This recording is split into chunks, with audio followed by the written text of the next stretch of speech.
السلام علیکم ورحمۃ اللہ وبرکاتہ نحمده ونصلی علی رسولہ الکریم اما بعد فاعوذ باللہ من الشیطان الرجیم بسم اللہ الرحمن الرحیم رب اشرح لی صدری ویسر لی امری واحلل عقدۃ من لسانی یفقهوا قولی رب زدنی علما اللہم فقہنا فی الدین ربی یسر ولا تعسر آمین یا رب العالمین۔ امر بالمعروف ونہی عن المنکر، مطلب نیکی کا حکم دینا، برائی سے منع کرنا۔ اللہ سبحانہ و تعالیٰ نیکی اور نیک لوگوں کو پسند فرماتے ہیں، برائی اور برے لوگوں کو ناپسند فرماتے ہیں۔ اس لیے اللہ تعالیٰ یہ بھی چاہتے ہیں کہ دنیا میں ہر جگہ نیک لوگ زیادہ ہوں اور نیکی کا غلبہ رہے، برے لوگ کم ہوں اور برائی مغلوب رہے۔ چنانچہ اللہ سبحانہ و تعالیٰ نے اہل ایمان کو محض خود نیک بن کر رہنے اور برائی سے بچنے کا حکم ہی نہیں دیا، بلکہ ساتھ ساتھ لوگوں کو بھی نیکی کا حکم دینے اور برائی سے روکنے کا حکم دیا۔ اسی عظیم مقصد کی خاطر اللہ سبحانہ و تعالیٰ نے انبیاء اکرام کو مبعوث فرمایا اور انبیاء اکرام علیہ الصلوۃ والسلام کا سلسلہ ختم ہونے کے بعد امت محمدیہ صلی اللہ علیہ وسلم کے علماء فضلاء کو خصوصاً اور امت کے دیگر افراد کو عموماً اس کا مکلف ٹھہرایا۔ اللہ تعالیٰ نے قرآن پاک میں خود فرما دیا کہ تم بہترین امت ہو، برائی سے منع کرتی ہو، نیکی کا حکم دیتی ہو۔ تو اب یہ ہمارے اختیار میں ہے کہ اگر ہم اللہ تعالیٰ کی اس تعریف کے حقدار ہونا چاہتے ہیں تو ہم یہ کام کریں، امر بالمعروف و نہی عن المنکر کا کام کریں، نیکی کا حکم دیں، برائی سے منع کریں۔ اس کا طریقہ بھی ضرور ہونا چاہیے جو کہ آگے آپ کو بہت پتہ چلے گا انشاءاللہ تعالی کہ کیسے ہم نے یہ کام کرنا ہے، امر و نہی کا کام ہم نے کیسے کرنا ہے، کیسے بہترین امت بننا ہے، کیسے اللہ تعالیٰ کی اس تعریف کے حقدار بننا ہے۔ جیسے کہ اللہ تعالیٰ نے سورہ آل عمران کی آیت نمبر 104 میں فرمایا وَلْتَكُن مِّنكُمْ أُمَّةٌ يَدْعُونَ إِلَى الْخَيْرِ وَيَأْمُرُونَ بِالْمَعْرُوفِ وَيَنْهَوْنَ عَنِ الْمُنكَرِ وَأُولَٰئِكَ هُمُ الْمُفْلِحُونَ، اور تم میں سے ایک جماعت یعنی علماء اکرام ایسی ضرور ہونی چاہیے جو نیکی کی دعوت دے، بھلائی کا حکم دے اور برے کاموں سے روکے، یہی لوگ فلاح پانے والے ہیں۔ تو خاص طور پر علماء اکرام کی یہ ڈیوٹی ہے کہ وہ ہمیشہ حق کی بات کریں، نہ حق کا نہ ساتھ دیں، نہ ہی نہ حق ہونے دیں، لیکن اپنی طاقت کے مطابق بغیر کسی فتنے کے۔ تو یہ علماء اکرام کو خوب معلوم ہوتا ہے کہ کیسے انہوں نے سمجھداری سے کسی کو نیکی کا حکم دینا ہے، برائی سے منع کرتا ہے، یہ عام انسان کا کام نہیں ہوتا۔ یعنی ہر علاقے میں، ہر ملک میں، ہر ضلع میں کچھ علماء اکرام ایسے ہونے چاہیے جو نیکی کا حکم دے، برائی سے منع کریں، تبھی امن و سکون پوری دنیا میں رہے گا انشاءاللہ تعالی۔ بس انسان کا کام ہے کہ امر و نہی کا کام کرتے رہے، لیکن ہدایت یا دینا یا نہ دینا وہ سب اللہ تعالیٰ کے اختیار میں ہے۔ جیسے کہ سورۃ الحج آیت نمبر 41 میں اللہ تعالیٰ فرماتے ہیں الذین ان مکناہم فی الارض اقاموا الصلاۃ وآتوا الزکاۃ وامروا بالمعروف ونہوا عن المنکر وللہ عاقبۃ الامور۔ ترجمہ ہے اللہ تعالیٰ ان لوگوں کی ضرور مدد فرماتے ہیں جنہیں اگر ہم زمین میں اقتدار بخشیں تو وہ نماز قائم کرتے ہیں، زکوٰۃ دیتے ہیں، نیکی کا حکم دیتے ہیں اور برائی سے روکتے ہیں، اور تمام کاموں کا انجام اللہ کے ہاتھ میں ہے۔ تو سب سے زیادہ حق حکومت کو ہے امر و نہی کا کام کرنے کا۔ ان کا فرض بنتا ہے کہ برائی سے روکیں اور نیکی کا حکم دیں۔ ہاتھ سے روکنے کا حق تو صرف اور صرف حکومت کو ہے، یہ علماء اکرام کو نہیں، دوسروں کے نہیں، یہ حق صرف اور صرف حکومت کو ہے۔ تو اسے چاہیے کہ اپنی پوری توجہ اس طرف لگا دیں تاکہ ملک میں امن و سکون رہے، اسلام غالب رہے اور باقی سب باطل چیزیں یعنی کہ ظلم، ہیرا پھیری، دھوکہ، چوری، ڈاکے سب ختم ہو جائیں۔ اگر حکومت امر و نہی کے کاموں کو مد نظر رکھیں گی تو اللہ تعالیٰ ان کی مدد کریں گے، ان کی حکومت میں برکت، ان کے ہر کام میں برکت ہوگی، اللہ تعالیٰ کی طرف سے ایک خاص مدد ہوگی۔ سورۃ التوبہ آیت نمبر 71 میں اللہ تعالیٰ فرماتے ہیں والمؤمنون والمؤمنات بعضهم اولیاء بعض یأمرون بالمعروف وینہون عن المنکر ویقیمون الصلاة ویؤتون الزکاة ویطیعون اللہ ورسولہ اولئک سیرحمہم اللہ ان اللہ عزیز حکیم۔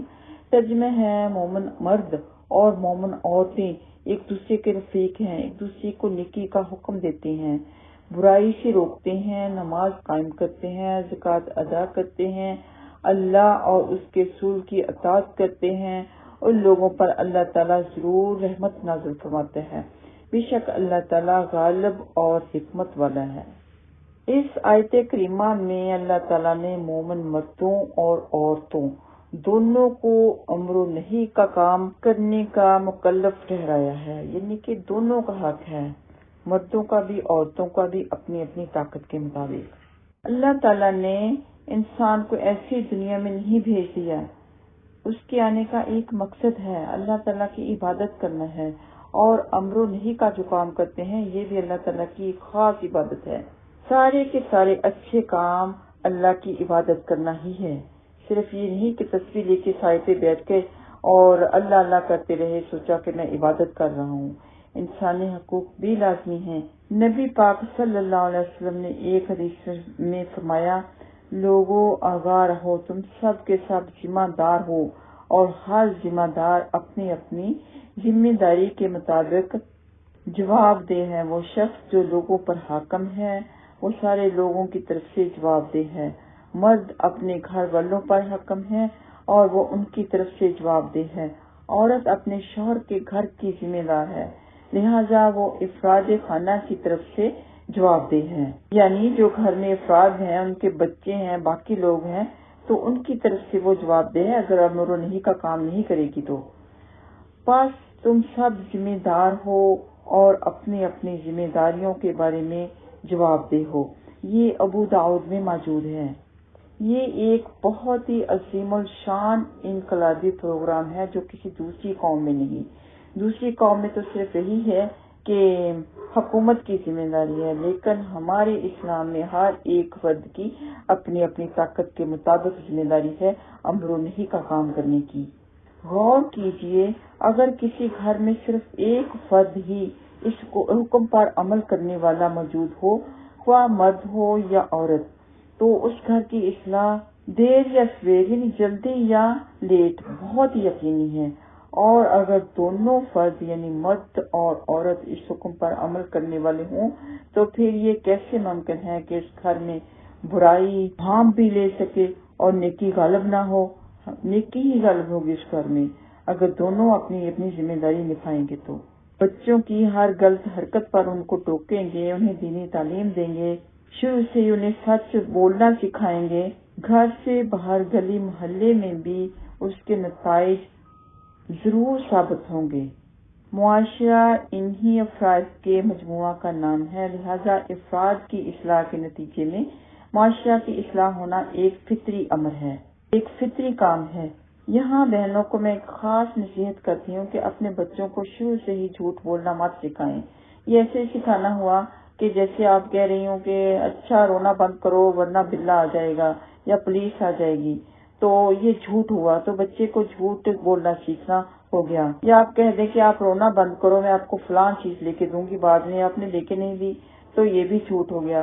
تو اسی طرح بچہ آہستہ آہستہ پھر جھوٹ بولنا ہی سیکھ جاتا ہے اور اس کا جھوٹ ایسا پک جاتا ہے کہ بڑا ہو کے بھی اس کے منہ سے جھوٹی باتیں ہی نکلتی ہیں۔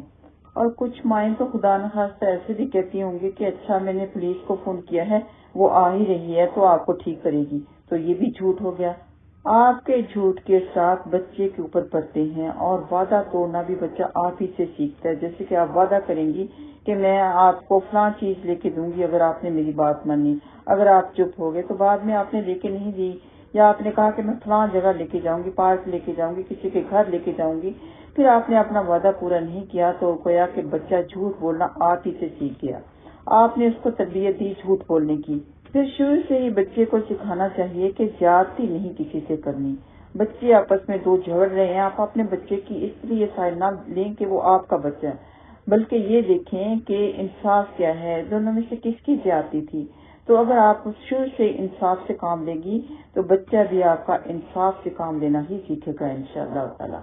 قرآن پاک میں اللہ تعالیٰ نے جگہ جگہ امر بالمعروف اور نہی عن المنکر کے بارے میں فضائل بتائی ہیں، جیسے کہ سورۃ آل عمران آیت نمبر 110 میں، پھر اس کے بعد سورۃ التوبہ آیت نمبر 71 میں، پھر سورۃ التوبہ آیت نمبر 112 میں، پھر سورۃ الحج آیت نمبر 40 میں 41 میں، پھر اس کے بعد سورۃ آل عمران آیت نمبر 104 میں.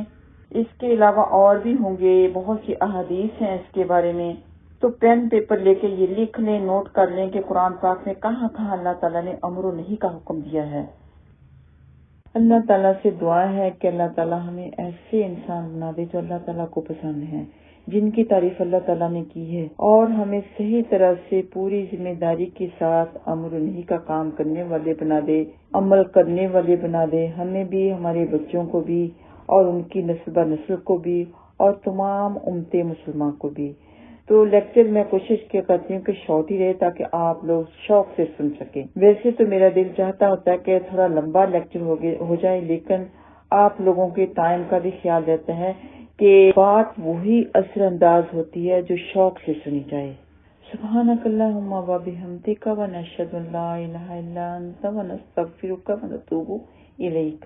السلام علیکم و رحمۃ اللہ وبرکاتہ.